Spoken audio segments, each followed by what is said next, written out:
नमस्कार, आप भारत लाइव देख रहे हैं। जदयू के भीतर जो अंतरकलह है अब वो सामने दिखने लगी है।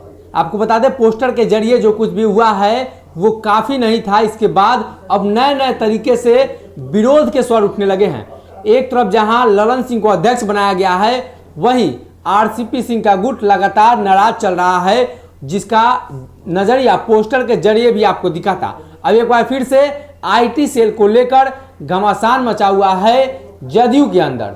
जदयू के आईटी सेल के अध्यक्ष ने सारी बातें को खोल कर रख दी है और उन्होंने अपने फेसबुक के जरिए कुछ ऐसी बातें कर दी हैं जो जदयू के अंदर की बातें हैं वो अब और सामने निकल कर दिखाई देने लगी है। सीधे तौर पे कहें तो उन्होंने लिखा है, नमस्कार, आप सभी को सूचित करना चाहूंगा कि पिछले कुछ दिनों से जदयू मीडिया सेल के साथियों और अन्य पदाधिकारियों के पास कुछ लोग कॉल कर रहे हैं कि उन्हें पार्टी के व्हाट्सएप एवं फेसबुक ग्रुप का एडमिन बना दिया जाए, और साथ ही यह भी बोल रहे हैं कि ऐसा करने को शीर्ष नेतृत्व ने और मैंने कहा। मैं इस संदर्भ में स्पष्ट करना चाहूंगा, पार्टी या जदयू मीडिया सेल की ओर से ऐसा कोई निर्देश जारी नहीं किया गया है।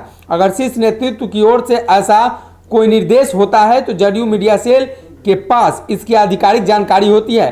कृपया कर ऐसे तत्वों से सावधान रहें।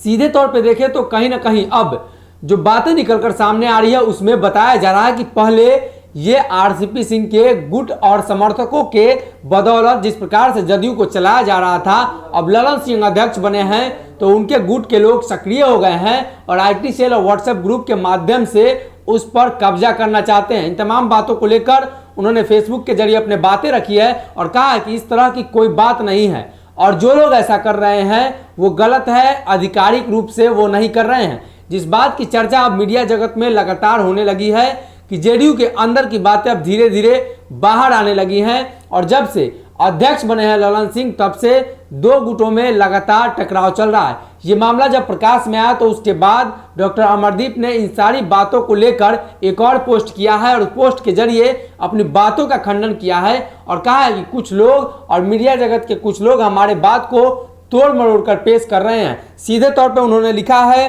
कि मैंने अपने पिछले पोस्ट में जो कुछ लिखा है उसमें कई मीडिया हाउस मुझसे बात किए बिना गलत तरीके से पेश कर रहे हैं, क्योंकि कुछ अनजान लोग शीर्ष नेतृत्व के नाम लेकर जदयू मीडिया सेल और दल के अन्य पदाधिकारियों को व्हाट्सएप और फेसबुक ग्रुप के एडमिन बनाने के लिए कॉल कर रहे थे।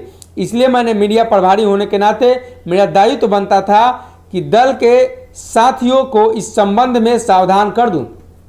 इसके पहले भी जब पोस्टर लगा था तो आपको याद होगा कि पोस्टर को रातों रात उतरवा दिया गया था और कई साथियों ने, कई जेडीयू के नेताओं ने इस बात का जिक्र किया था और कहा था कि नीतीश कुमार सर्वमान्य नेता हैं और जो लोग भी पार्टी लाइन से हटकर कार्य करेगा, पार्टी लाइन से हटकर बोलेगा, उन पर कार्रवाई की जाएगी। जिसके बाद सारे पोस्टर्स और बैनर्स को हटा दिए गए। उसके बाद फिर से नए पोस्टर लगे हैं। उस पोस्टर में ललन सिंह का फोटो मौजूद है। पिछले पोस्टर की अपेक्षा इस पोस्टर में कई अन्य लोग को भी शामिल किया गया है, जिसमें कई पोस्टर में उपेंद्र कुशवाहा भी दिखाई दे रहे हैं। अब साथ ही देखना यह होगा कि जेडीयू में जिस तरह का माहौल लगातार बनते जा रहा है, खुले स्तर पर बातें निकलकर सामने आने लगी है। अब इस स्थिति में जो बातें सोशल मीडिया के जरिए सामने आ रही है, देखना यह होगा कि जदयू का शीर्ष नेतृत्व का क्या बयान होता है और वो क्या एक्शन लेते हैं इन सभी मामलों को लेकर।